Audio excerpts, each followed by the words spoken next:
Chippewa Valley, Wisconsin, September 1876. The air held the first crisp promise of autumn, a warning carried on the scent of turning leaves and damp earth.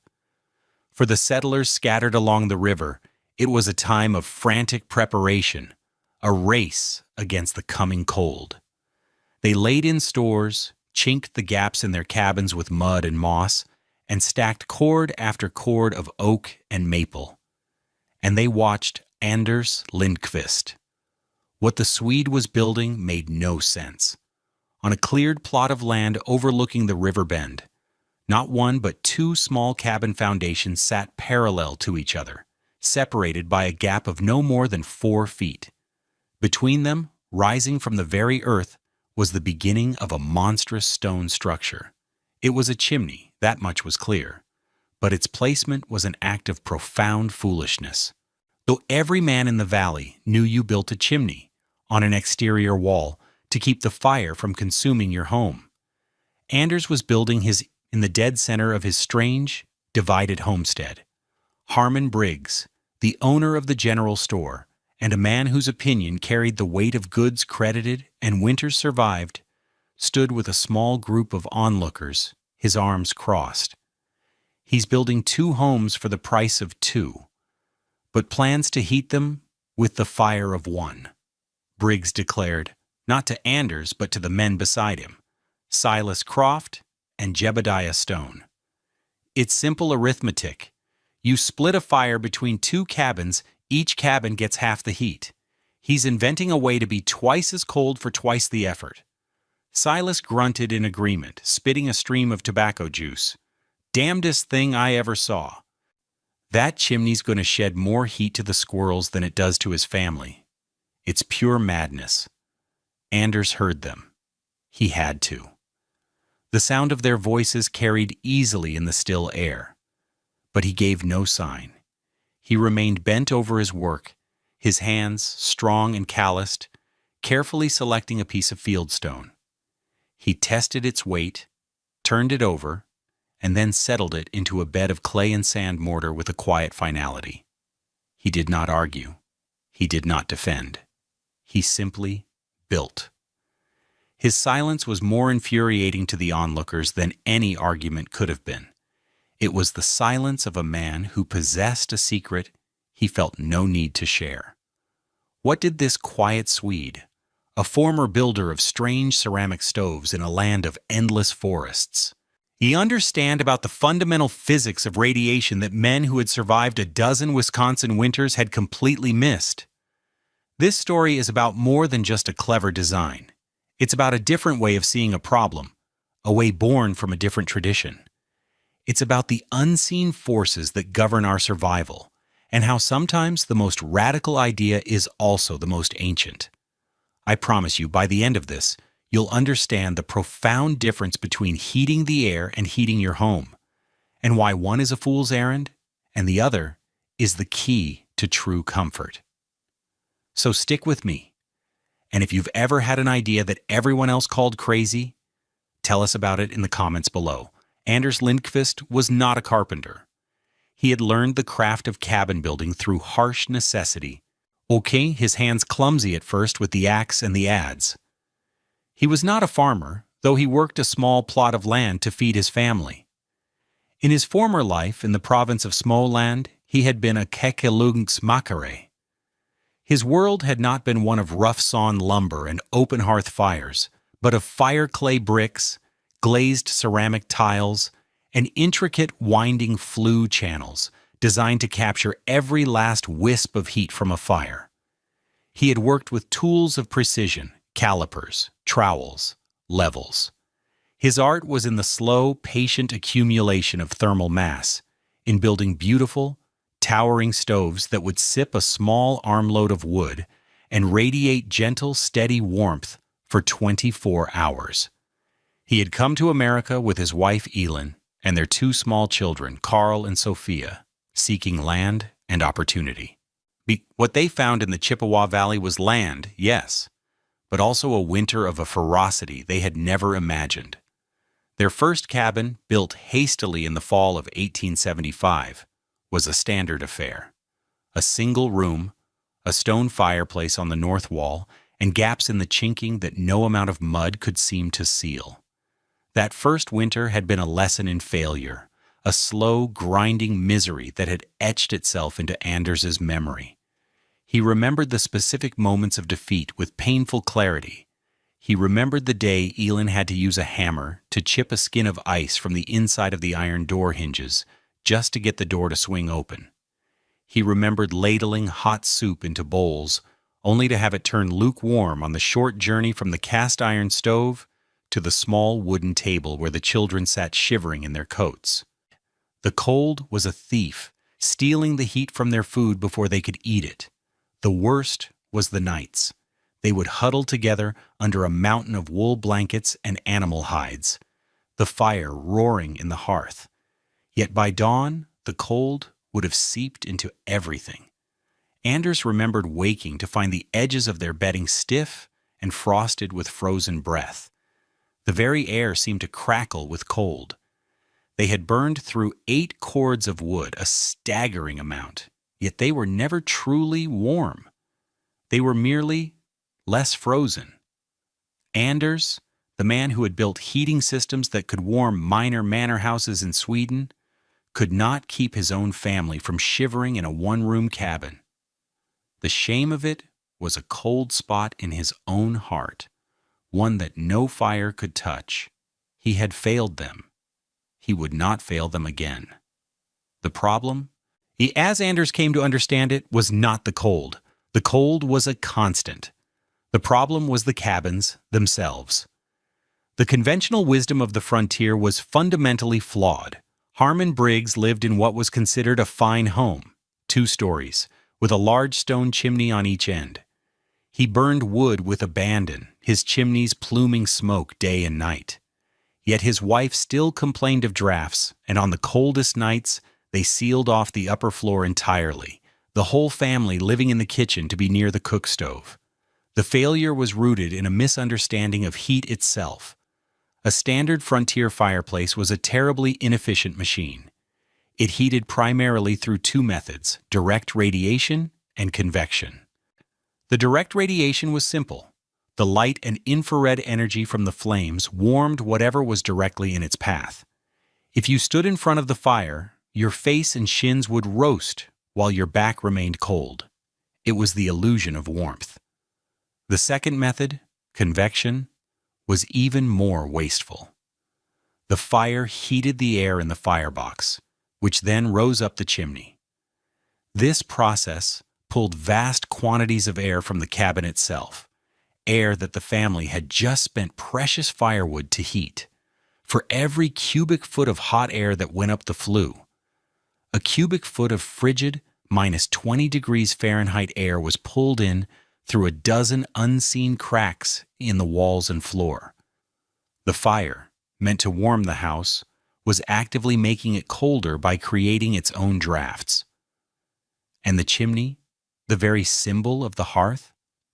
On a conventional cabin, it was built on an outside wall. The massive stones would absorb a tremendous amount of heat from the fire, just as they were meant to. But where did that heat go? It radiated outwards, into the merciless Wisconsin winter.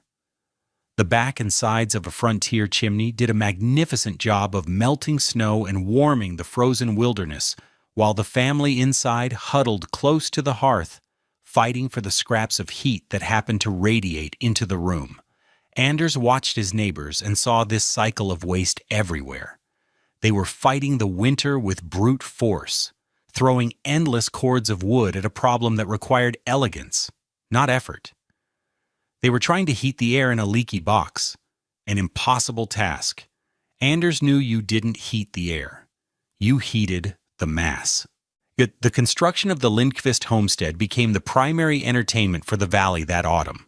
Anders and Elin, working together, first raised the walls of the 2 small cabins. They were modest structures, each 16 by 20 feet, built of tightly fitted hand-hewn logs. But it was the structure between them that drew all the attention. The chimney base was a solid 8-foot square of granite fieldstone, rising from a foundation that went 4 feet into the earth, below the frost line. Anders chose each stone with the eye of a sculptor, fitting them together with minimal mortar. This was not a simple stack of rocks. It was an interlocking puzzle. Harmon Briggs, stopping by on his way back from a delivery, watched Anders for a solid hour. "You're using twice the stone you need, Lindqvist," Briggs said, unable to contain his practical objections. "And your firebox is too small. You'll never get a proper blaze going in that little hole." He pointed to the small, arched opening Anders had left at the base of the chimney, facing into the 4-foot breezeway between the cabins. Anders paused, wiping sweat from his brow with the back of a dusty hand. "A proper blaze is for show," he said, his English still thick with the rhythms of his native tongue. "A slow fire is for heat." He turned back to his work, his message clear. The conversation was over. Inside the chimney, Anders was not building a simple, straight flue. He was creating a labyrinth. Using flatter stones and a special mortar mix heavy with fire clay he'd found in a nearby riverbed, he constructed a serpentine path for the smoke and hot gases.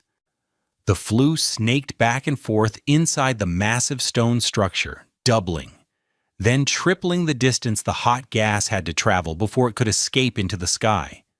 He was forcing the smoke to slow down, to linger, to give up its heat to the tons of surrounding stone. His neighbors saw only a man building a chimney. Anders saw a battery. He was building a device to store heat, a thermal flywheel that would smooth out the violent cycle of a roaring fire, followed by dying embers. Elin worked beside him, mixing the mortar, handing him the smaller stones. She trusted him, but even she found the project strange.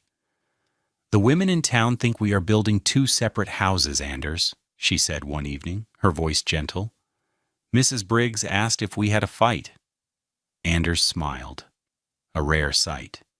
"Let them talk. We are not building 2 houses. We are building one warm home with a quiet place in the middle." As the structure rose, the mockery intensified. It was now clear that the interior wall of each cabin was, in fact, the stone of the chimney itself. There was no gap, no insulation. The raw, massive stonework would form the entire eastern wall of one cabin and the western wall of the other. "He's put the coldest part of the house on the inside," Jebediah Stone exclaimed to anyone who would listen at Briggs's store. "Every man knows a stone wall in winter bleeds the heat right out of a room. His children will be able to stick their tongues to the wall and get them stuck, right in their own parlor." Briggs, leaning on his counter, delivered the final damning verdict. "It's a fool's bargain. He shares the fire, he halves the heat. He puts the chimney inside. He invites the cold in. By January, he'll be begging to buy one of my Franklin stoves on credit, and I'll sell it to him. I'm not a monster." The men around him nodded. It wasn't a question of if Anders would fail, but when. The science that Anders Lindqvist understood in his bones was the science of thermal radiation. His critics, men of immense practical skill, understood heat in a more direct, intuitive way. For them, heat was the fire itself, the hot air shimmering above a stove. For Anders, that was merely the source. The real work was done by the invisible waves of energy that flowed from any warm object to any cooler object. Think of the sun. It does not warm the vacuum of space. It warms the earth by bathing it in electromagnetic radiation. When that radiation strikes the planet, the energy is absorbed, and the ground gets warm. And that warm ground then radiates its own heat, warming the air. Anders was building a small, man-made sun in the center of his home. A conventional fireplace is a wasteful radiator. Its primary radiating surface, the hot coals and flames, is small. And because of the powerful draft, most of the heat energy produced is in the form of superheated gas, convection, which is immediately lost up the chimney. A typical fire might generate 50,000 BTUs of energy per hour, but a shocking 80%, or 40,000 BTUs, goes straight up the flue to warm the owls. The cabin receives only the small fraction of radiant heat that escapes the firebox opening. Anders's design flipped this equation on its head. The serpentine flue system was a heat exchanger. As the 1,000-degree Fahrenheit gases from the fire worked their way through the stone labyrinth, their temperature dropped dramatically. By the time the smoke exited the top of the chimney, it was barely 250 degrees. All that lost energy, tens of thousands of BTUs, had been transferred into the stone. The chimney's mass, all 8 tons of it, slowly and steadily absorbed this energy. This is the principle of thermal mass. A dense material like stone can hold a vast amount of heat energy. Anders's chimney was, in effect, a massive low-temperature radiator. Once it was fully heated, its entire surface area, the hundreds of square feet forming the interior walls of both cabins, would begin to radiate that stored energy. It wouldn't be a blast of heat like an open fire. It would be a gentle, pervasive warmth, like the feeling of standing in the sun on a cool day. The stone surfaces would radiate at a constant 80 or 90 degrees Fahrenheit. This radiant energy wouldn't primarily heat the air. It would travel through the air and be absorbed by every other surface in the room: the wooden floors, the table, the beds, the bodies of the people themselves. Everything in the room would become warm to the touch. The result is a profound and stable comfort that heating the air can never achieve. Harmon Briggs's objection that sharing the fire would halve the heat was based on a misunderstanding of the system. Anders wasn't splitting one fireplace. He was using one fire to charge a single, massive heating element that served 2 spaces. The fire's only job was to load the stone with BTUs. The stone's job was to release those BTUs into the living spaces. And because the stone had 2 interior faces instead of 1, it simply did its job in 2 directions at once. The efficiency was not halved, it was nearly doubled. Because there was no exterior wall for the heat to escape through, all the radiated energy went directly into the living spaces. It was a closed loop of remarkable elegance. That November, winter arrived not as a gentle descent, but as an invasion. A polar outbreak, a vast lobe of Arctic air, slid down from Canada and settled over the upper Midwest. For 14 consecutive days, the temperature in the Chippewa Valley never rose above 0. For most of that time, it hovered between 20 and 40 degrees below. The wind was a constant physical pressure, scouring every exposed surface and driving the cold into the tiniest crack.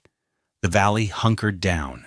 Smoke poured from every chimney, a sign of the furious, losing battle being waged against the cold inside. The family of Sean O'Connell, who had built a new cabin a quarter-mile from Anders, was burning through their woodpile at an alarming rate. Their windows were opaque with a thick layer of interior frost, and they had hung blankets over the doors and windows to try and slow the drafts. Their children lived in a small huddle around the fireplace, wrapped in every piece of clothing they owned. At Harmon Briggs's store, the pot-bellied stove glowed cherry red. Yet anyone standing more than 6 feet away felt the chill. Briggs was doing a brisk business in wool blankets, heavy socks, and tellingly, patent medicines for coughs and lung complaints. But at the Lindqvist homestead, a strange peace reigned. The single central chimney puffed only a thin, lazy trail of smoke, a sign of the slow and efficient fire Anders kept burning in the breezeway. Inside the 2 cabins, the air was still and quiet. The temperature was a steady, unbelievable 68 degrees. There were no drafts, because the house did not need to suck in cold air to feed a roaring fire. The stone wall that formed the spine of each home was warm to the touch, a massive, silent engine of comfort. The contrast between the 2 realities was absolute. In the O'Connell cabin, A bucket of water left by the door froze solid in under an hour. In the Lindqvist cabin, Elaine had a small pot of herbs growing on a windowsill, their green leaves unfurling in the gentle warmth. In Briggs's fine house, the ink in his inkwell on his desk turned to slush. At Anders's table, 10-year-old Carl and 8-year-old Sophia sat on the floor in their stocking feet, drawing on slate boards, their fingers nimble and warm. Elin moved about her kitchen, humming a Swedish tune, the butter on her counter soft and spreadable. The scene was one of impossible, revolutionary domesticity. They weren't surviving the cold. They were ignoring it. They were simply living, their lives untouched by the brutal siege outside. On the 10th day of the polar outbreak, Harmon Briggs loaded his sleigh. Several families on the outskirts were low on flour and salt pork, and one had a child burning with fever. It was a dangerous trip, but Briggs was a responsible man. His route took him past the strange double cabin of the Swede.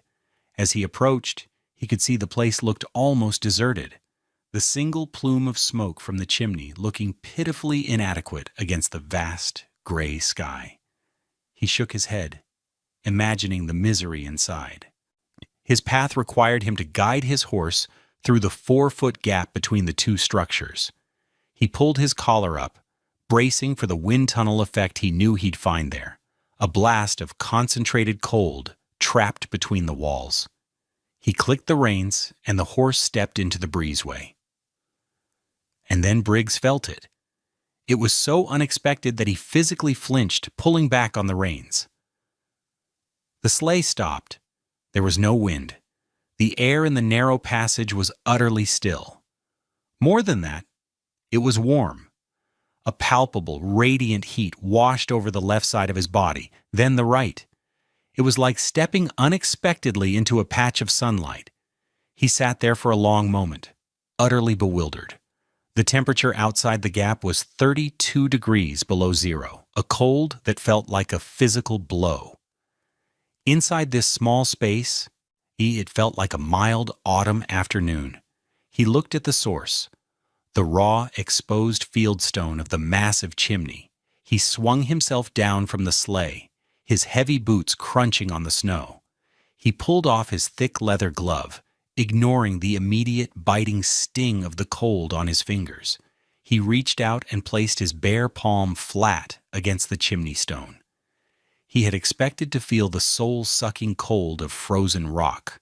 What he felt was a deep, steady, impossible warmth. It was not hot, not enough to burn, but it was vibrant with stored energy. It felt alive. He pressed his hand against it, soaking in the heat, trying to reconcile the feeling with a lifetime of experience that told him this could not be. A stone wall, exposed to this air, should be a monument to the cold. This one was a furnace. He stood there, and alone between the two silent cabins, and understood that everything he thought he knew about heat and cold and survival was wrong. The quiet Swede was not a fool. He was a genius. That evening, a knock came at Anders's door. It was Harmon Briggs. He did not look angry or smug. He looked humbled. He held a small sack of horehound candy for the children and a plug of tobacco for Anders. "Lindqvist," he said, stepping inside and immediately unbuttoning his greatcoat in the enveloping warmth. "I need you to show me." Anders simply nodded. He led Briggs to the great stone wall that dominated the room. "The fire heats the stone," Anders said. "The stone heats the house." "But both houses?" Briggs asked, his voice full of genuine curiosity. For an answer, Anders took a damp wool shirt that Elin had been meaning to hang. He pressed it flat against the warm stone wall. Briggs watched, his eyes wide, as a small cloud of steam instantly rose from the fabric. The damp patch began to shrink before his eyes. In less than 2 minutes, Anders lifted the shirt. It was bone dry. "It does the same thing on the other side," Anders said quietly. "For my neighbor." He smiled slightly, indicating the other cabin where his own family lived. Briggs reached out and laid his own hand on the wall, feeling the undeniable warmth. He looked from the stone to Anders's calm, patient face. He finally grasped the elegant reversal of the design. Anders hadn't tried to trap hot air. He had built a home around a captive piece of the sun. The quotable, memorable line came to him then, a perfect crystallization of what he had just witnessed. "My God, man," Briggs said, in his voice full of awe. "You didn't build a chimney. You built a memory for the fire." The story of Anders Lindqvist's warm house spread through the valley, first as rumor, then as fact, carried by the unimpeachable testimony of Harmon Briggs himself. But its journey beyond their small community began with Reverend Miller. The pastor, making his rounds to check on his flock during the worst of the cold snap, had stopped at the Lindqvist home, expecting to offer prayers and perhaps a bit of his own firewood. He found a family in such complete comfort that he stayed for 2 hours, drinking hot coffee and marveling at a phenomenon that felt like a minor miracle. Reverend Miller was a practical man as well as a spiritual one. He saw in Anders's design not just ingenuity, but a gift that needed to be shared, a matter of public health and Christian charity. When the cold broke, he sat down and wrote a long, detailed letter. He was not an engineer, but he described what he had seen with a layman's clarity: the 2 small cabins, the massive central chimney, the serpentine flue Anders had described to him, and the incredible results in fuel savings and comfort. He wrote of children playing on the floor in the dead of winter, a scene of domestic bliss that would resonate powerfully with every family on the frontier. He made copies of the letter and sent them with a traveling merchant to his colleagues in 3 neighboring parishes, one in Eau Claire, another in Menomonee, and a third downriver in Durand. The letter was read from the pulpit in each of these churches. It was discussed after services, its details debated and dissected by farmers and loggers who knew the brutal reality of a Wisconsin winter. The idea, the core principle, took root. That following spring and summer, a change could be seen in the valley's building habits. While no one copied Anders's design exactly, the principle began to appear in new constructions and renovations. Men started building their new chimneys more centrally inside their homes. They built them larger, with thicker walls, trying to capture more of the heat. The Lindqvist chimney, as it came to be known, wasn't a blueprint. It was a concept. By the autumn of 1877, 14 families in the region had built variations on the theme, bringing the thermal mass of their hearths inside the insulated walls of their homes. When the results were immediate, they reported burning 40 to 50% less wood while enjoying a level of warmth they had never known before. The mockery had lasted a single season. The validation would last for generations. What Anders Lindqvist accomplished in 1876 was a remarkable piece of intuitive engineering, an innovation that anticipated modern building science by nearly a century. He didn't have the language of British thermal units or R values, but he fundamentally understood the concepts. His central chimney was a perfect example of a masonry heater,